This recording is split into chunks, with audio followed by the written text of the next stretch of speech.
Bien, chers collègues, comme vous avez pu le comprendre, la pression est sur mes épaules et je me souviens de l'époque où j'entamais ma carrière dans l'UFR STAPS de la Creutelle, où lorsque j'avais un amphi d'une centaine de personnes, je tremblais. Et là, évidemment, je ne tremble plus, je suis liquéfié.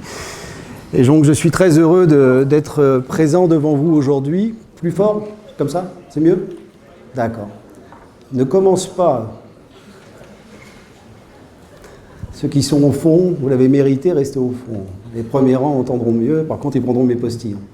Bien, chers collègues, en tout cas, merci beaucoup pour cette invitation. Je le disais tout à l'heure un petit peu en aparté à l'UCRIA, je veux dire, si l'inspection générale, les corps d'inspection, l'école normale supérieure était capable d'organiser ce que la EEPS organiserait, peut-être qu'aujourd'hui, nous aurions une discipline qui serait encore plus allant.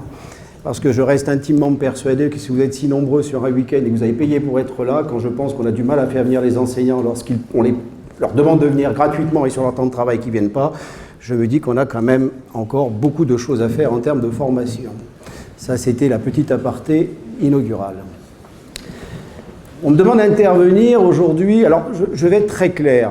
Je n'interviens pas en tant que président du concours du CAPES, donc chers collègues de Master 1, ne croyez surtout pas que vous allez avoir le sujet himself en face de vous, déjà. Je vous rassure tout de suite, ça ne sera pas sur le climat scolaire, ne vous inquiétez pas. Donc ça, au moins, vous le savez. De toute façon, c'est l'an dernier, donc c'est fait. Deuxièmement, je n'interviens pas non plus en qualité d'inspecteur général. Je tiens à le signaler, d'abord parce que je considère que j'ai un libre propos, et c'est parce que je viens dans une association que je m'accorde ce libre propos. Donc, c'est donc en tant qu'André Canvel que j'interviendrai. Je vous expliquerai un petit peu quelle est la philosophie dans laquelle je m'inscris aujourd'hui devant vous et que je vais tester avec vous parce qu'en fait c'est quelque chose que j'ai tenté de créer. Troisième chose, je ne suis pas un spécialiste ni du PowerPoint, du diaporama, ni des vidéos, ni de quoi que ce soit, donc vous avez une slide et unique, vous vous en imprégnez et apprenez-la par cœur parce qu'il y a une interrogation écrite après. Je vous invite à lire la phrase de Spinoza qui, à mon avis, est fondamentale et essentielle. Si on arrive à transformer notre désir en bonté, il y a de fortes chances que ce séminaire ait eu un impact et une utilité. Le problème, c'est qu'on désire beaucoup la réussite de nos élèves, on désire beaucoup un climat scolaire serein, on désire beaucoup d'être un enseignant de qualité, mais tant que le désir ne se transforme pas en réalité, et là Spinoza nous y invite, puisque Spinoza nous ramène systématiquement à ce qui est l'essence même de la personne, c'est-à-dire sa responsabilité première. Et c'est à ce titre-là que je me présente devant vous, donc j'assume la responsabilité des propos que je vais tenir aujourd'hui. Alors pourquoi j'ai accepté? J'ai accepté d'abord parce que évidemment je suis très attaché à la promotion de la discipline qui est faite au travers la EEPS et y compris dans les territoires, hein, ce qui est fondamental. Et là pour le coup, en qualité d'inspecteur général, on est très sensible à cette question-là. Donc, comment on anime les territoires au plus près des acteurs du terrain que sont les enseignants. Et je ferai plutôt aujourd'hui l'apologie de l'enseignant. Je crois que on est dans une période où on est dans une sinistrose totale. Je reprenais les titres récents. Philippe Mérieux qui écrit une lettre à un jeune professeur, comme si seulement il y en avait des plus vieux.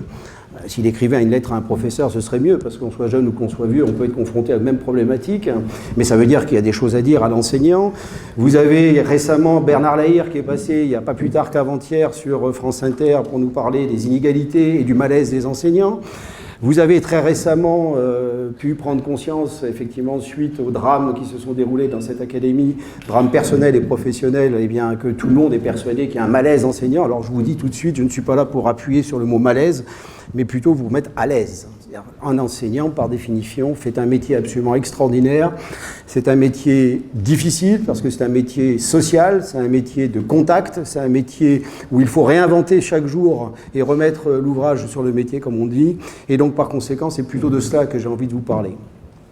La question de l'intervention m'a toujours interpellé. D'ailleurs, une intervention au singulier m'interpelle, Monsieur le Président, parce que je pensais que l'enseignant avait plusieurs interventions à la fois. On sait très bien qu'on est polymorphe et qu'en général, lorsque l'on produit quelque chose soi-même, ça a déjà un impact pluriel sur les enfants. Donc on aurait pu mettre intervention avec un S, mais en même temps, je me méfie du terme intervention parce que ça laisse supposer qu'on est déjà dans la réaction. Quand on intervient, c'est généralement trop tard.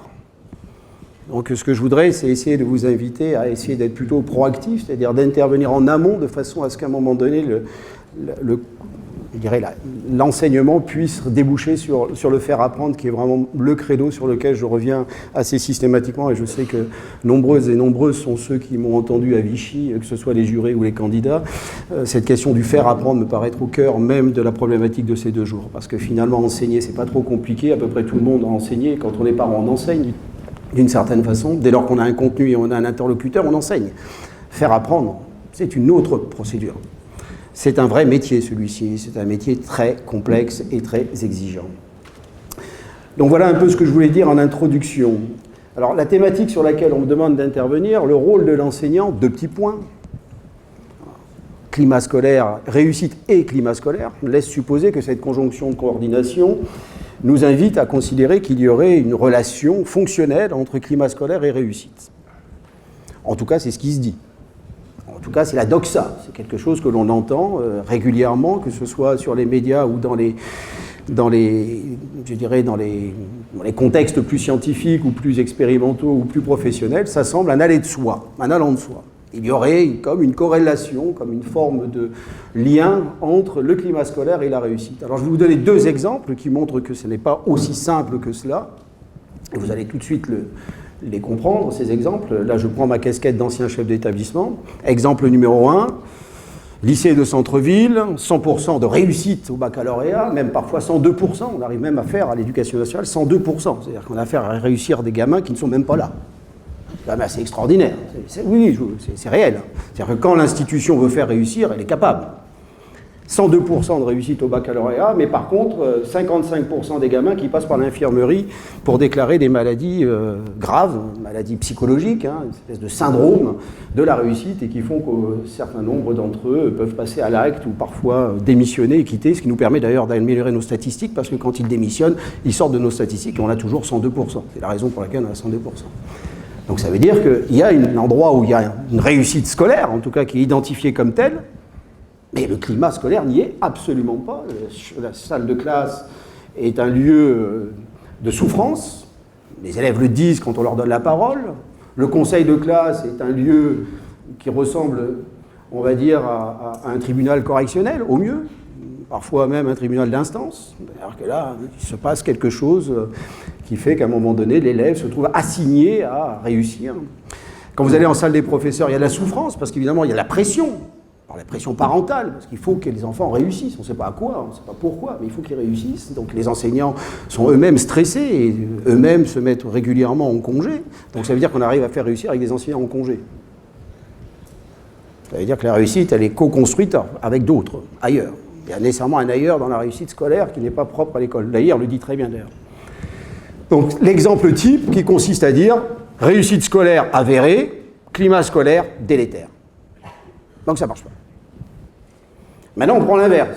On peut avoir une réussite scolaire relativement médiocre, mais par contre, un climat serein, pour une raison très simple, c'est que finalement, alors je connais plein d'établissements qui sont dans cette configuration-là, vous allez aux confins de la ruralité à la française, vous allez trouver des collèges où tout va bien, il y a des kermesses, les parents sont invités, les enfants partent en voyage, mais vraiment tout va bien, on a l'impression véritablement d'une communauté éducative qui s'accorde à dire qu'effectivement on est dans un entre-soi, on y est bien, on y vit bien. Et puis quand on regarde les statistiques, on se rend compte en fin de 6e qu'on perd 5% des élèves. Puis quand on va en 5e, on en perd encore 5 autres pourcents. Puis quand on arrive à 4e, c'est une division en moins. Et puis quand on arrive à 3e, eh bien il en manque à peu près une trentaine, une quarantaine dans l'établissement scolaire. Où ils sont passés, ils sont sortis parce qu'ils n'étaient pas dans leur entre-soi, ceux-là. Mais le climat scolaire est serein. Et quand vous interrogez les enseignants ou les parents d'élèves, ils vous disent « mais c'est normal qu'il ait quitté le système, c'est pas fait pour lui ». Donc c'est normal. Donc, si vous voulez, le désir prime sur la responsabilité.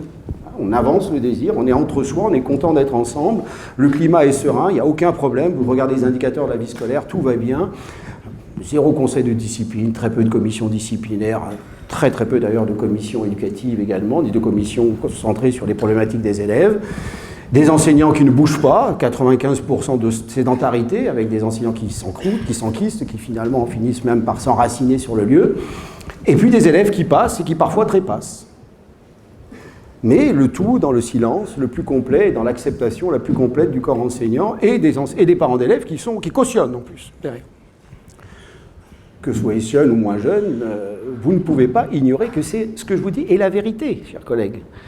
Et puis il y a des établissements scolaires où le climat scolaire n'est ni un donné ni un construit, mais c'est quelque chose qui relève d'un processus, c'est-à-dire c'est quelque chose qui s'incarne dans l'activité même des personnels, c'est-à-dire que ça devient une préoccupation constante du quotidien scolaire. C'est-à-dire que là, les gens prennent conscience que leur désir n'est pas une réalité, mais que la réalité doit peut-être devenir un désir. C'est-à-dire qu'ils réincarnent complètement leur quotidien professionnel et ils deviennent, cette fois-ci, acteurs du climat scolaire. Alors ça a été une grande bagarre que j'ai menée, moi, quand j'étais à la mission, parce que mission ministérielle de lutte et de prévention des violences en milieu scolaire, je peux vous dire que c'est lourd à porter, hein. Surtout quand on passe derrière de Barbieux, qui passe son temps à éclairer en creux le système scolaire, pour une raison très simple, ça lui permet d'écrire des bouquins. Donc il est très content, chaque année il sort un bouquin en disant « tout va toujours pas bien ». Enfin, je vous rappelle quand même que 90% des gamins, quand on les interroge sur les sensations qu'ils ont à l'école, ils sont plutôt bien. Trouvez-moi un homme politique qui a 90% de satisfecit. L'institution scolaire scolarise 12 millions d'enfants. Vous avez 90% des gamins qui sont bien à l'école. Il faut savoir se le rappeler, ça. Ça veut dire que le climat scolaire n'est pas si délétère que ça. Il est délétère pour un certain nombre d'élèves. Et c'est là que je vais peut-être un peu enfoncer le clou. C'est qu'en fait, notre système scolaire est un système massifié. Et qu'il est préférable d'être dans les 90% que dans les 10%. Parce que nous autres enseignants, nous autres acteurs du système éducatif, nous n'avons pas appris à travailler cette singularité. C'est ça notre problème. C'est qu'en fait, cette question de la singularité qui fait qu'à un moment donné, 10%, c'est-à-dire dans une classe de 30, vous avez 3 élèves qui sont en souffrance scolaire. Qu'est-ce que c'est que 3 élèves? Vous allez me dire, c'est rien. Oui, mais c'est ce qui fait que le climat de classe s'est dégradé. Vous avez tout ça, hein, la 5e 7, insupportable cette année. Insupportable. C'est la combinaison de la 6e 4 et de la 6e 8. Mais alors, ça a donné quelque chose. On pensait avoir créé vraiment l'outil parfait du climat de classe parfait, et c'est tout l'inverse. Ben oui. Parce que tout simplement, il y a une ou deux individualités qui sont arrivées et qui se sont transformées pendant les vacances et qui sont devenues de véritables troublions. La vraie question, chers collègues, à laquelle on doit travailler fondamentalement, et là, j'en discute souvent aussi avec Luc, mais avec d'autres collègues, c'est comment, à un moment donné, on arrive à faire en sorte que nos collectifs résistent plus aux individualités et que les individualités retrouvent dans le collectif ce qu'il est nécessaire pour eux d'avoir pour pouvoir progresser eux-mêmes. Or, aujourd'hui, dans notre système, les 10% viennent pénaliser 30% de nos élèves. C'est ça la problématique à laquelle on est confronté. Ce n'est pas politiquement correct ce que je vous dis là, parce que quelque part, ça renvoie quand même à la responsabilité professionnelle des uns et des autres, et je m'inclus complètement dedans en tant qu'inspecteur général, et également, surtout en tant qu'observateur de la discipline, mais au-delà de la discipline du système du système d'où on parle. Je pense que cette question est, à mon sens, absolument crucial. Je vais vous écouter les uns et les autres tout au long de ces 2 jours. Je vais essayer, bien sûr, je ne vais pas faire 32 communications, c'est impossible pour moi. Mais ce que je voudrais, c'est que, quelque part, à un moment donné, on prenne bien conscience que la question du climat, le climat, ce n'est pas une somme de météo. Aujourd'hui, il ne fait pas beau, demain, il fera moins beau, mais ce que nous disent les climatologues, c'est que la somme de météo fait qu'à un moment donné, on a un dérèglement climatique. C'est-à-dire qu'il y a un moment donné, l'individualité de la météo va devenir un élément systémique qui va transformer l'ensemble du climat. Et comment, à un moment donné, on repère cela? On parle d'intervention de l'enseignant d'éducation physique dans le cours. Mais un gamin, il ne fait pas que l'éducation physique dans une journée. On parle de climat de classe, mais c'est quoi un climat de classe? C'est une somme de météo entre le français, l'anglais, l'histoire-géographie, le PS, parfois la vie scolaire, souvent la demi-pension, de temps en temps le proviseur ou le principal. C'est ça qui fait un climat de classe. C'est la combinaison de cet ensemble-là qui, à un moment donné, fait qu'on va avoir un phénomène de basculement où les singularités vont prendre le pas sur les collectifs et ils vont transformer les collectifs en véritables difficultés professionnelles pour les enseignants. Prenez un exemple, pour celles et ceux qui sont un peu chevronnés, qui ont un peu les cheveux blancs. Regardez ce qui se passe dans nos conseils de classe. Je ne parle pas d'éducation physique tout de suite, mais on reviendra sur le rôle de l'EPS par rapport à ça. Mais conseil de classe, ça n'a jamais été un conseil de classe. C'est un conseil de chaque élève dans la classe. C'est-à-dire chacun passe à un moment donné au purgatoire, ou au paradis, ou à l'enfer. On parle de chacun, on ne parle pas de tout.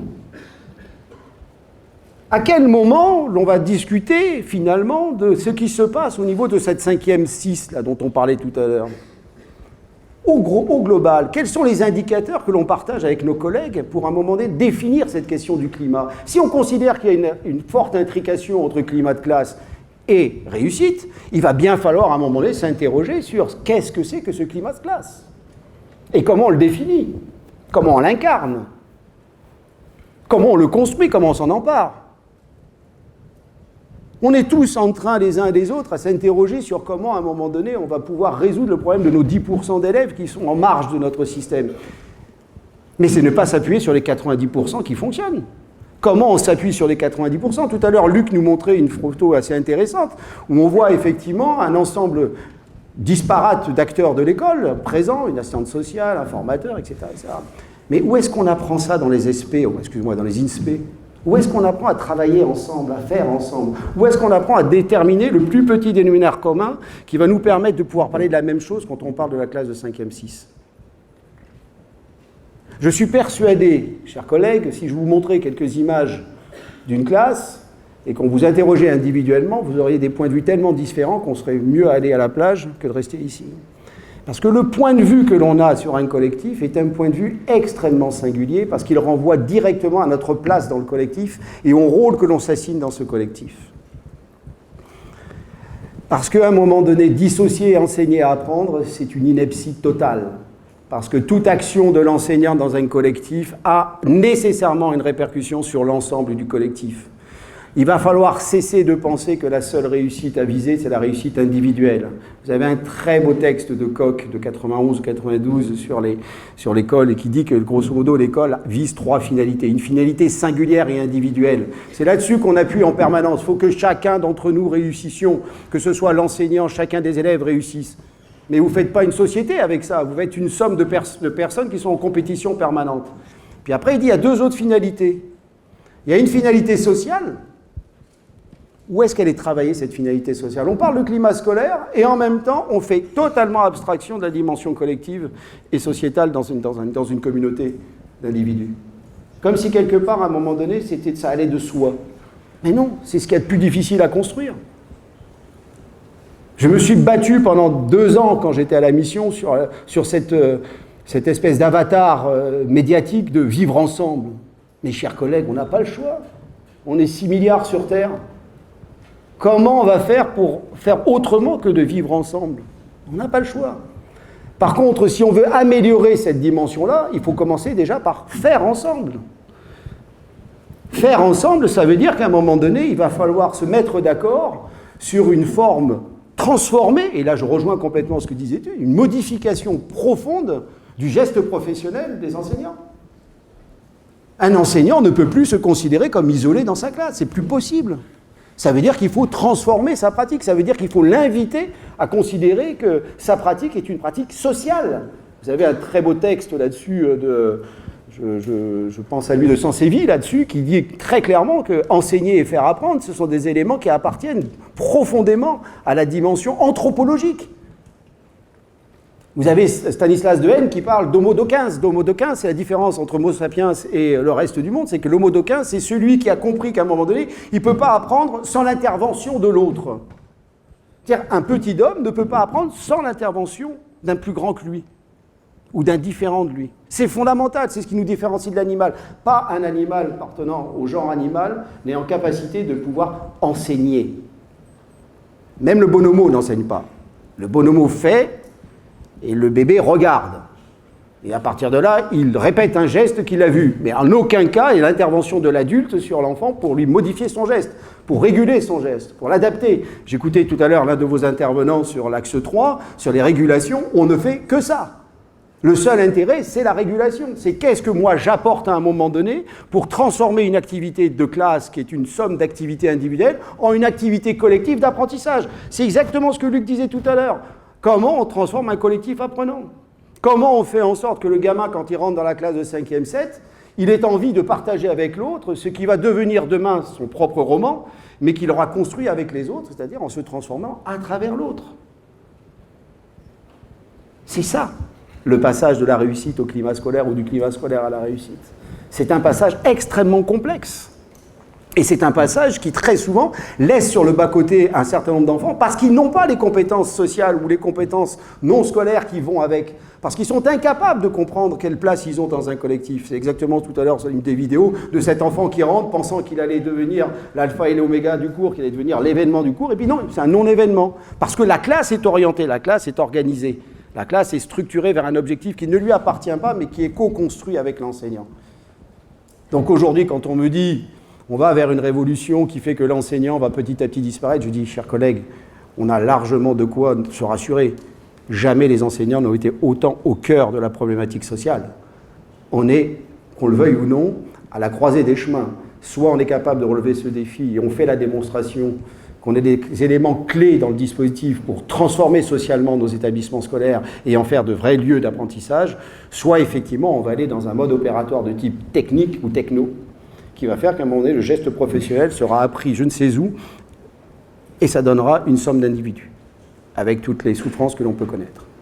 C'est un véritable enjeu, et c'est pour ça que j'ai accepté vraiment de venir ici, pour vous le dire à toutes et à tous, cet enjeu, il est collectif. Cet enjeu, il doit nécessairement s'inscrire dans une démarche presque de nature anthropologique. L'école est à la croisée des chemins. Elle a fait un travail absolument remarquable entre les années 50 et 80. Elle a massifié le système. C'est quelque chose d'incroyable. Enfin, moi qui ai fait un peu d'histoire de l'éducation, je vous invite à relire un certain nombre de bouquins. Je pense à un bouquin de Louis Cros sur l'explosion scolaire.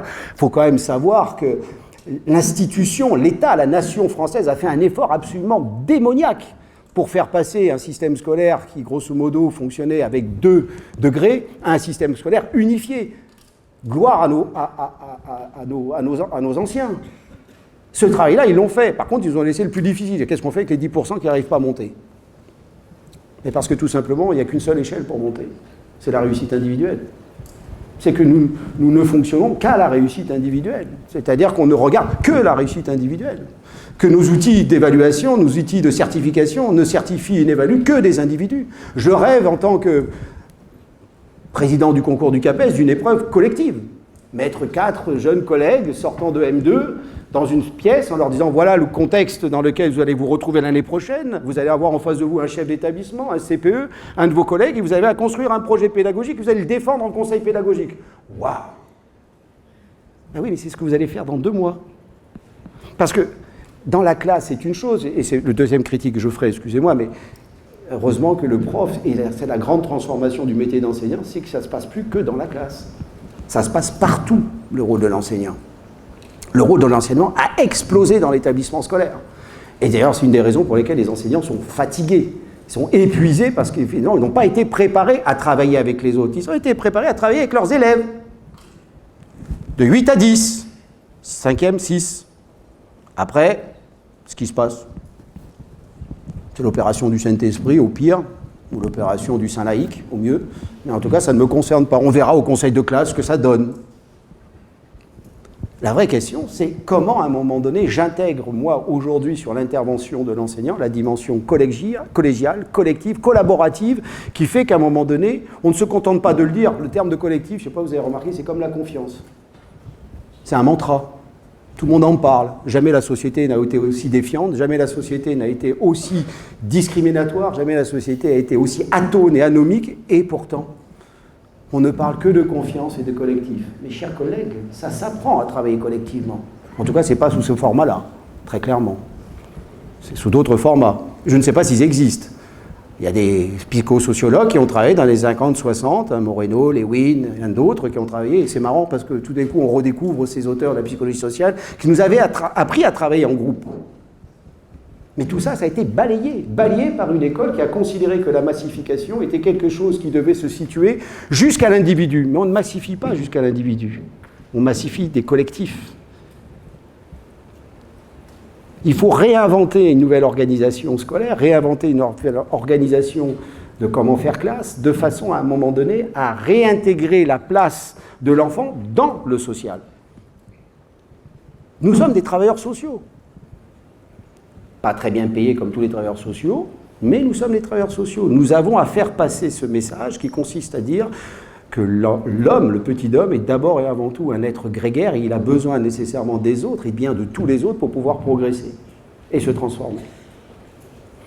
Donc je reste, moi, intimement persuadé que cette question-là est une question qui est désirée, qui est désirable, mais qui n'est pas bonne parce que tout simplement, on n'a pas construit notre modèle là-dessus.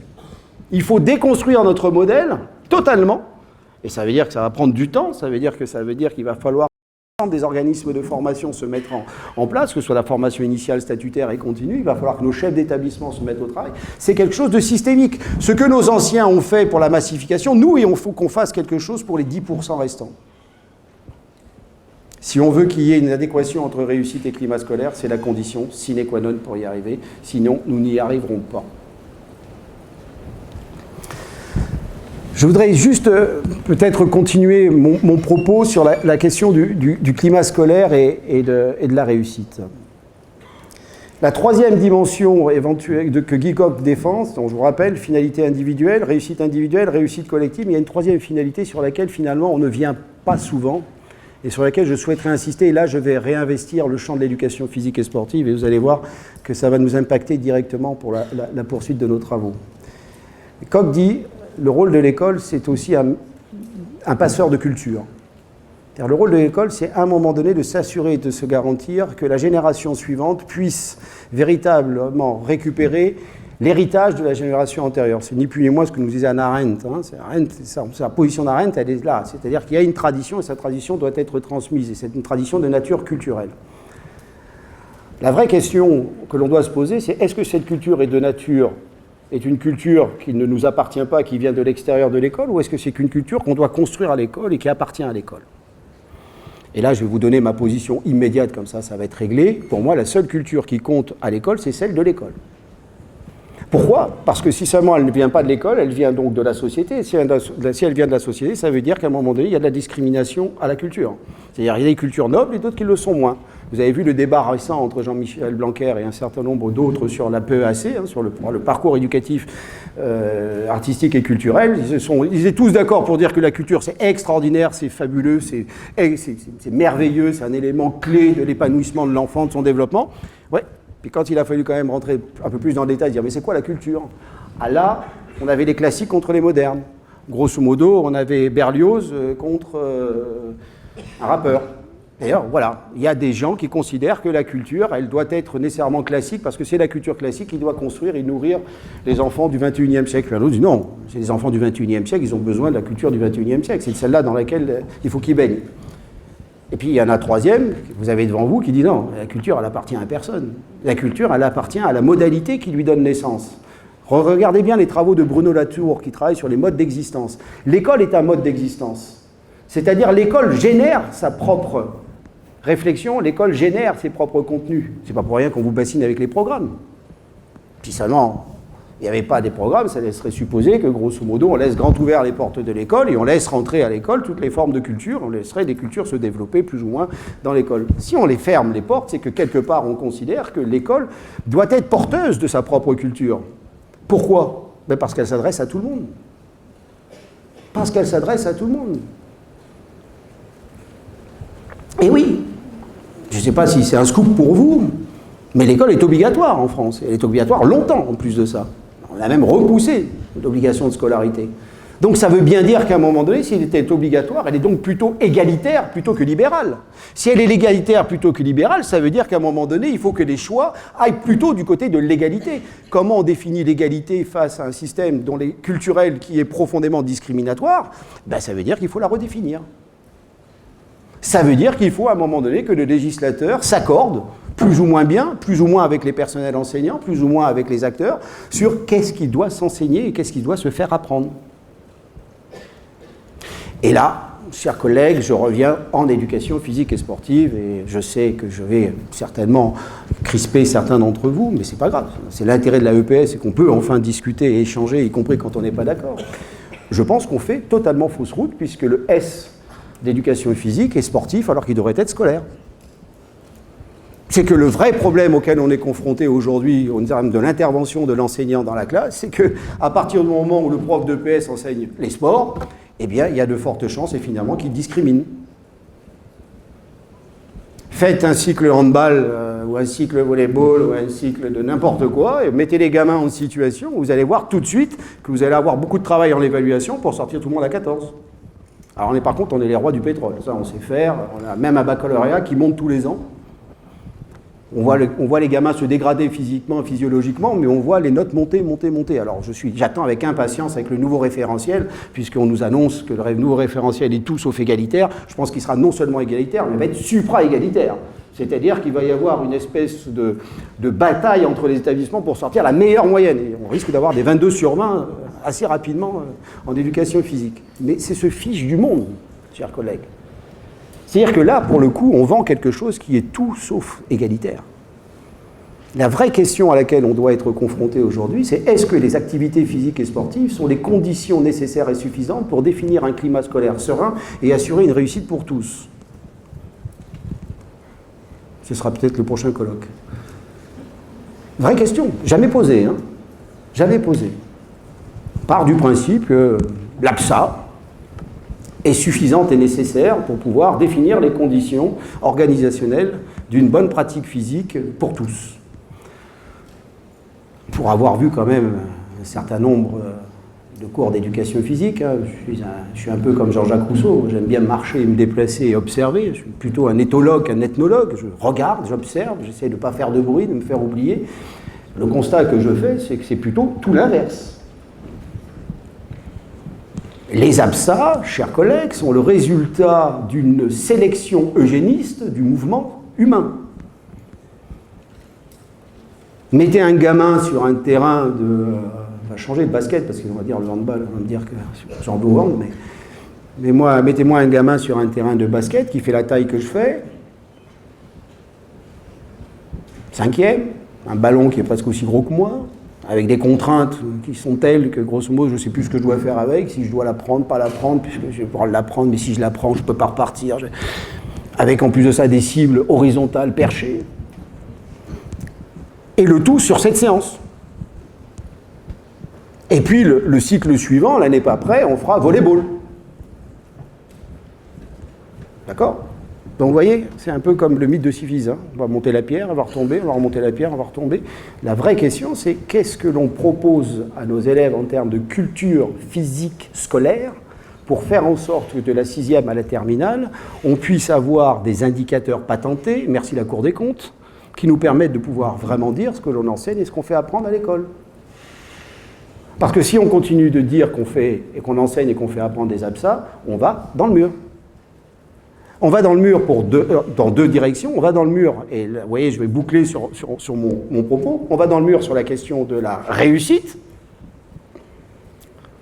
C'est-à-dire qu'en fait, on se voile la face, mais en fait, on a énormément de difficultés à faire vraiment réussir les enfants et les adolescents dans nos activités physiques et sportives, parce que quelque part, on les confronte à un niveau de contrainte extrêmement élevé. J'en veux pour preuve, en tant que président du concours, 3 APSA tirés au sort. Je peux vous assurer que ça met sacrément en difficulté les candidats. Dans vos cycles sur une année, ce n'est pas 3 APSA que vous proposez. C'est minimum 5. Et chaque année, ça change. Donc ça veut dire que cette complexité, qui est pourtant, je dirais, terminale, après un parcours en STAPS, etc., on l'impose à nos enfants sans même se poser la question véritablement de ce qu'ils sont en capacité de pouvoir faire. Donc du côté de la réussite, ça nous impacte sacrément. Par contre, on est devenu extraordinairement pertinent sur la fabrique de la note. Et de ce point de vue-là, c'est une vraie réussite. Et on peut dire vraiment qu'entre les années 80 et les années 2000, on a été vraiment des ingénieurs de l'évaluation et de la certification. Et c'est pas là, c'est pas ironique dans mon propos. Je pense qu'on a fait un vrai travail. Mais ce travail, au lieu de nous éclairer et nous faire prendre conscience que l'on devait maintenant réviser les contenus et regarder autrement les activités physiques support de nos enseignements, nous a un peu finalement voilé la face et nous a un petit peu quelque part, je dirais, rendu aveugles sur les réalités. Du côté de la réussite, j'essaie de vous faire la démonstration que c'est compliqué. Du côté du climat, chers collègues, je suis au regret de vous annoncer que l'éducation physique, il y a encore, rappelez-vous le texte de 86 d'Hébrard, hein, son fameux questionnaire où il avait fait la démonstration que l'éducation physique, c'était carrément l'alpha et l'oméga, c'était la discipline la plus appréciée de tous les enfants de France et de Navarre. Tout le monde voulait venir parce qu'on s'y amusait, parce qu'il s'y passait des choses, parce qu'on avait des rôles sociaux, enfin bref, c'était très très très bien l'éducation physique. Je crois que si on réinterrogeait nos étudiants, nos élèves aujourd'hui sur la place de l'éducation physique, je suis un peu plus inquiet sur le retour qu'ils pourraient nous faire sur comment ils se représentent notre discipline.